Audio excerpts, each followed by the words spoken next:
기독교 윤리 10번째 강의입니다. 이번 10번째 강의는 9번째 강의에서 다 다루지 못했던 상황윤리에 대해서 살펴보도록 하겠습니다. 특별히 우리가 관심을 갖고 살펴볼 내용은 상황윤리에 대해서 이야기를 했던 조셉 플래처라고 하는 신학자를 통해서 상황윤리가 뭔지 살펴보도록 하겠습니다. 자, 그러면 우리가 상황윤리를 지난 시간에 이어서 계속해서 살펴보도록 하겠습니다.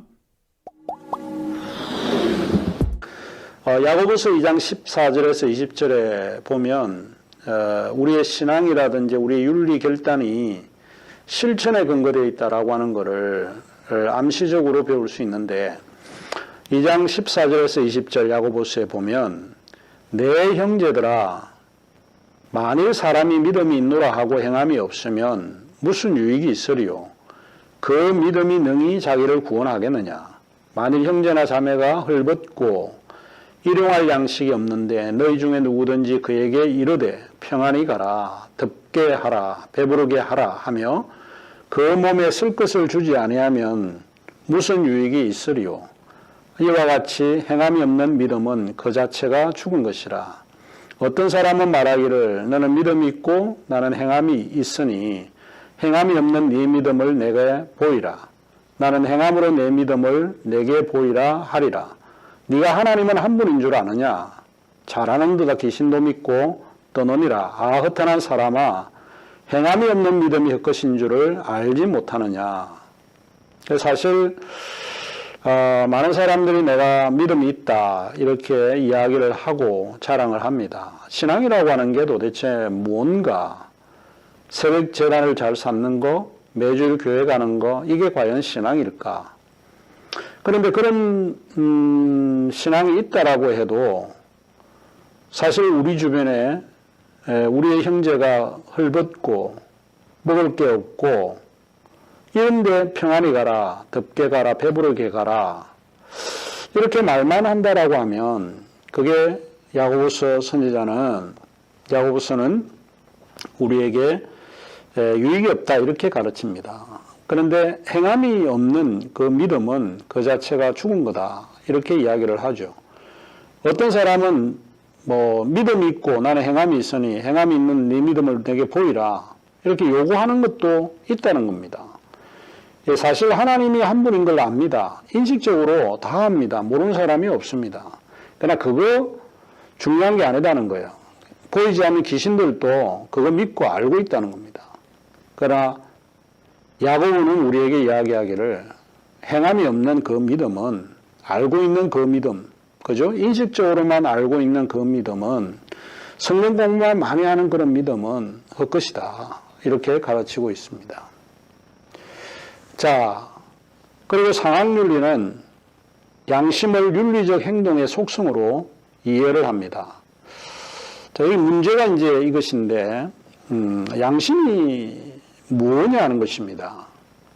우리가 태어날 때에 이미 선언적으로 양심이 있다라고 믿고 있기 때문에 그런데 이 양심은 윤리학에서는 도덕적 의식을 지칭하고 있는 말이기도 합니다.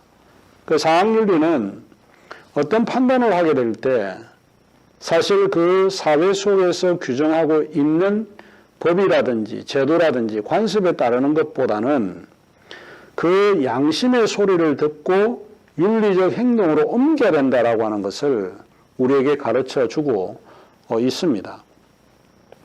사도 바울은 로마서 2장 14절에 15절에 이 사실을 굉장히 분명하게 이야기하고 있습니다.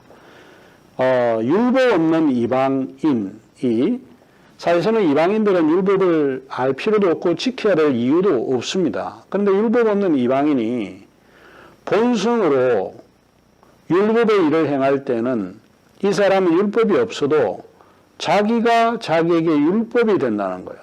자기가 자기에게 율법이 된다는 것은 내가 내 스스로 이런 거를 지켜야 된다라고 하는 일종의 법으로 작용하고 있다는 거예요. 그게 뭔가? 양심이 증거가 되기 때문에 그렇다는 거예요.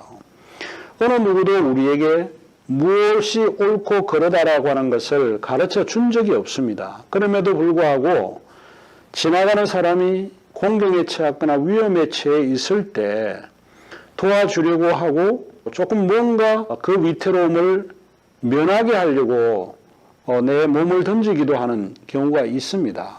이 공원에서 놀다가 강물에 이렇게 빠져서 시내가에 빠져서 어린아이가 수심이 깊은 곳에 떨어져 죽는데 지나가는 그 소위 산책을 하던 40대 아저씨가 들어가서 아이를 구했습니다. 그럼 누가 가르쳐 주는 거라기보다도 그 양심이 이거는 옳은 거다라고 하는 것을 이야기를 하고 있는데 그것이 일종의 양심이 증거가 되어서 그런 행동을 하게 된다라고 보는 거죠. 사도 바울이 그 이야기를 하고 있습니다. 양심이 증거가 되어 그 생각들이 서로 혹은 고발하여 변명하여 그 마음에 새긴 율법의 행위를 나타낸다는 거예요. 그러니까 율법을 알지 못하는 이방인조차도 양심에 따라서 행동하는 것은 안다라고 하는 것입니다. 고린도전서 8장 10절에 동일한 구절 속에서 바울은 지식이 있는 네가 우상의 집에 앉아 먹을 것을 누구든지 보면 그 믿음이 약한 자들의 양심이 담력을 얻어 우상의 재물을 먹게 되지 않겠느냐 이렇게 이야기를 합니다. 여기에서도 약한 자들의 양심이라고 하는 것을 조금 언급을 하고 있죠. 자, 그런데 이 양심을 윤리적 행동으로 속성을 이해하는데 이 양심에 관한 학설에는 아마 크게 4가지가 있는 듯 합니다. 첫째로 양심은 본래적이라고 하는 견해입니다. 양심이란 속성은 모든 사람이 내면에 존재하고 있다는 사실을 공통적으로 인정을 합니다. 이틀 전에 저희 어머님이 아침에 제가 출근을 할 때에 쓰레기를 좀 버리라고 쓰레기 그 봉지를 제게 주었습니다. 쓰레기를 들고 가면서 제가 쓰레기를 버리고 나오는데 쓰레기 주변에 조금 종이 같은 게 흩어져 있었습니다. 제가 그거를 그 쓰레기통에 버려야 되는데 그냥 이렇게 가려고 했습니다. 그런데 갑자기 앞에 누가 나타났길래 제가 쓰레기를 조금 주었죠. 이제 일종의 외식적인 행동을 했죠. 누가 보기 때문에 제가 윤리적인 행동을 조금 한 것입니다. 그런데 사실 윤리적인 행위를 하기 전에도 내 양심은 저 종이를 주워서 쓰레기통에 넣어야 되겠다라고 하는 것을 이야기하고 있고 가르쳐 주고 있는 것이죠. 양심은 이렇게 본래적인 겁니다. 누구를 도와야 된다, 사랑해야 된다라고 하는 어느 누구도 나에게 가르쳐 주지 않았지만 양심은 우리에게 말을 해준다라고 하는 견해입니다. 두 번째 양심은 인간의 이성에 의해 주어진 기능이라고 보는 거죠. 이 토마스 아퀴나스 중세 시대의 가장 대표적인 그런 사례가 요 견해인데 결국 인간은 합리적이고 생각하는 존재라고 보는 거죠. 인간의 이성에 의해서 주어진 기능이기 때문에 이 양심은 합리적이고 상식적인 것을 행할 수 있다라고 본 거죠. 이것은 양심이 인간을 반성하게 하고 스스로 행동에 대하여 니출 수 있는 기회를 준다는 거예요. 너 양심이 없구나, 양심도 없어 라고 이야기를 듣게 되면 인간은 반성하는 또 뉘우치는 이런 마음이 전혀 없다라고 하는 말입니다. 인간의 길을 포기한 말에서 그런 이야기를 하고 있는데 그것이 결국에는 인간이 이성에 의해서 활동하게 되고 생각을 하게 한다는 견해입니다. 세 번째 양심에 관한 학설은 도덕신학의 원리와 법칙을 위한 규범으로서의 척도이다라고 하는 견해입니다. 이거는 이제 조금 널리 알려져 있는 그런 견해이기는 하지만 지금 강의를 하고 있는 제 경우는 조금 이게 너무 과하다 하는 그런 생각을 좀 하게 됩니다. 왜냐하면 우리가 이 양심이라고 하는 거가 사실 일종의 규범이기는 합니다. 우리가 무엇이 옳고 그르다라고 하는 걸 알 수 있는데 좀 엄밀한 의미의 규범이라기보다는 좀 다른 의미로 우리가 좀 받아들일 수 있지 않느냐. 이제 다른 의미라고 하는 것은 결국 상황에 따른 그런 규범으로 이해해 볼 수 있습니다. 우리가 이제 원리와 법칙을 위한 규범으로 척도를 받아들이게 되면 문제가 나오는 게 저는 이것이 마치 프로크루스테스의 침대와 같다라고 하는 생각을 조금 하게 됩니다. 그리스 신화에 나오는 인물인 프로크루스테스라는 사람이 있는데 그리스 아티카의 강도입니다. 아테네 교회의 언덕에 집을 짓고 살면서 강도질을 일삼았다고 이제 전해지는 사람인데, 그의 집에는 철로 만든 침대가 있는데 프로크루스테스는 지나가는 행인을 붙잡아 가지고 자신의 집에 누이고, 행인의 키가 침대보다 크면 그만큼 잘라내고, 행인의 키가 침대보다 작으면 억지로 침대 길이에 맞춰서 내려줘 준다는 거예요. 이 종종 규범이라고 하는 게 사실은 그 상황에서 출발하기보다도 어떤 후행을 가지고 출발하게 되면 이렇게 위험스러운 일들이 벌어질 수 있다라고 보는 거죠. 우리가 사람을 평가를 하게 될 때도 그 사람의 상황에서 이해를 하기보다는 내 상황에서 이해하는 경우가 굉장히 많은데, 물론 양심이 이제 이런 형태로 나타나긴 하지만 우리가 조금 이제 이 부분은 좀 비판적으로 좀 검토를 해야 되지 않을까 생각을 합니다. 그 다음에 네 번째로 양심은 성령이나 하나님으로부터 특별한 지시를 받은 영감이라는 견해입니다. 이 견해는 하나님이 모든 인간에게 부여한 것으로 옳고 그름을 판단하고 선을 행하고 악을 피하도록 요구하는 속성으로 또는 양심을 하나님의 음성이나 소리로 이해하는 것입니다. 고린도 후서 1장 12절에 보면 우리가 세상에서 특별히 너희에 대하여 하나님의 거룩함과 진실함으로 행하되 육체의 지혜로 아니하고 하나님의 은혜로 행함은 우리 양심이 정언하는 바니 이것이 우리의 자랑이다. 이렇게 이야기를 하고 있습니다. 마지막으로 기독교 강요 2권에 보면 장 칼빈은 이렇게 이야기를 하고 있습니다. 모든 사람의 가슴 속에는 어떤 면에서 십계명의 가르침을 나타내고 있다고 볼 수 있는 내적 법이 새겨져 있다.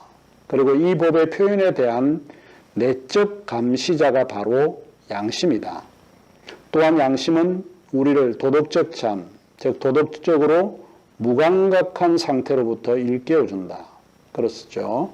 결국은 양심은 하나님에 의해서 주어졌고 우리 양심에 따라서 우리가 행동하는 것이 좀 필요하다. 이 상황윤리는 이처럼 양심을 굉장히 중요하게 여기는 이론 중에 하나입니다. 플래처의 상황윤리가 주장한 6가지 명제를 살펴보도록 하겠습니다. 플래처의 상황윤리는 다음과 같은 명제를 주장을 합니다. 제1명제가 플래처가 주장하는 것이 사랑만이 항상 선하다라고 보는 거죠. 그러니 세상에서 가장 선한 것, 그것은 뭔가 사랑밖에는 없다 이렇게 보는 거죠. 그가 이야기한 것을 직접 인용을 해보면 오직 한 가지만이 본래적으로 선하다. 곧 그것은 사랑이다. 그 밖에 아무것도 선하다고 말할 수 없다 하는 것입니다. 그러니까 일단 1명제가 상황윤리에서는 사랑만이 항상 선하다라고 주장을 합니다. 두 번째 명제가 사랑만이 유일한 규범이다 이렇게 주장을 합니다.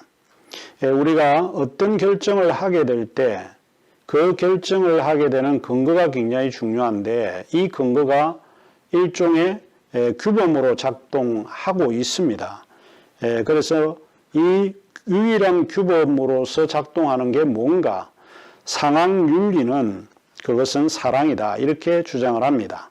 기독교에서 행동을 결정하는 규범이 있다면 그것은 사랑이다. 그 밖에 아무것도 존재하지 않는다라고 보는 거죠. 그 플래처의 상황윤리에서 조금 많은 부분에서 다루고 있는 것이 10대 청소녀의 그 낙태 문제 이런 거를 조금 다루고 있습니다. 그러면 낙태가 죄냐, 죄가 아니냐 이런 문제를 다룰 때 그 근거, 그 규범은 어디에 둘 건가? 바로 플래처의 상황윤리는 사랑에 따라서 결정해야 한다 하는 이야기입니다. 그래서 사랑만이 유일한 규범이다라고 주장을 합니다. 그 다음에 제3의 명제로서 사랑과 정의는 동일하다라고 보는 거죠. 가끔은 우리가 사랑과 정의는 서로 다른 어떤 개념으로 이해하기가 굉장히 쉽습니다. 그러나 플래처의 그런 주장은 굉장히 명확한데 사랑과 정의는 분리되기가 어렵다는 겁니다. 그거는 동일한 거다. 이제 그가 한 말은 사랑과 정의는 동일하다. 이는 정의가 사랑에서 비롯되었기 때문이다라고 주장을 합니다. 결국 정의도 사랑에 근거되지 않으면 그거는 아무런 의미가 없다라고 주장을 하고 있습니다. 그 다음에 이제 네 번째 명제로서는 사랑은 좋아하는 것과는 다르다 이렇게 이야기를 합니다. 이게 좀 일리 있는 이야기인 것처럼 보이기는 합니다. 왜냐하면 사랑은 우리가 이웃을 좋아하든 싫어하든 그의 행복을 원하기 때문에 그런 것입니다. 좋아하다, 나빠하다, 싫어하다라고 하는 것은 기호에 불과하지만 사랑은 결국 우리가 원하는 것이 있다면 그거는 행복을 추구하는 것이기 때문에 우리의 타자에 대한 어떤 행복을 추구하는 것이 사랑이라고 주장합니다. 이제 이런 점에서 사랑은 좋아하는 것과는 조금 다르게 차별을 두고 있다라고 보는 것이고, 그 다음에 다섯 번째 명제가 사랑은 그 수단을 정당화한다라고 보는 거죠. 그래서 목적만이 수단을 정당화합니다. 그 밖에 아무것도 수단을 정당화할 수 없습니다. 그런데 그 목적은 뭔가? 사랑이라고 보는 거죠. 그 사랑은 수단을 정당화한다라고 하는 겁니다. 그 다음에 여섯 번째, 마지막 플래처의 상황윤리가 주장하는 명제는 사랑은 구체적인 결단을 한다라고 보는 거죠. 사랑의 결정은 상황에 따라 하는 것이지 관례에 따라 하는 것이 아니다라고 단언적으로 주장을 합니다. 이 플래처의 이 여섯 번 명제가 많은 현대인들에게 조금 유익이 되고 도움이 되는 것처럼 이렇게 느껴집니다. 어떤 구체적인 결정을 해야 할 때 여러분이 근거로 삼을 수 있는 것은 뭔가? 결국은 결단을 할 때에 왜 그런 결단을 해야 하는가라고 묻게 될 때에 그것은 사랑이다라고 이야기를 하게 된다는 거죠. 그래서 이 여섯 번째 명제가 사랑은 구체적인 결단을 하게 한다라고 주장을 합니다. 그러면 상황윤리는 문제가 없는 건가? 그러지 않습니다. 우리가 이제 살펴볼 일은 이것인데, 상황윤리도 윤리의 하나의 일반적인 이론이기는 하지만 상황윤리에 대한 문제는 우리가 많은 부분에서 제기할 수 있다 하는 것입니다. 우리 김병권 교수님이 지은 침례교 교회 윤리학 모색이라고 하는 책, 우리 교재 과제죠. 과제를 여러분이 보시면 71쪽에서 72쪽을 살펴보면 김병권 교수님은 이렇게 비판을 합니다. 정상적인 상황이 아니라 한계적 상황과 연관되었다라고 하는 비판을 제시하고 있습니다. 이 상황윤리는 일반적으로 정상적인 상황에서 이루어지는 것이 아니고 한계적 상황에서 마지막 한계점이라든지 이런 상황에서 연관되어 있다라고 하는 그런 거에 대해서 조금 김병 교수님은 비판을 하고 있습니다. 이를테면 정신병동에서 여자아이가 강간을 당해 임신을 했을 경우에 낙태가 허용되어야 하는 사례, 굉장히 지극히 드문 거죠. 이 정상적으로 이런 일들이 일어나기가 조금 어렵습니다. 그럼에도 불구하고 상황윤리는 항상 이런 극한적이고 한계적인 그런 상황을 좀 부추겨서 돋보여서 이야기를 하고 있다 하는 점입니다. 그 정신병동에서 여자애 강간당해가지고 임신을 했을 경우에 낙태를 해야 하는 거고, 그건 쉽지는 않죠. 그런 것이 흔히 있을 수가 없다라고 보는 거고, 전쟁을 종식시킬 수 있는 절호의 기회를 확보하기 위해 여군 첩보 장군을 적군의 장군에게 성을 매개로 하여 접근시켜야 하는 매우 절박한 상황의 사례, 이런 것이 이제 플래처가 제공하고 있는데, 이런 거가 정상적인 상황은 아니죠.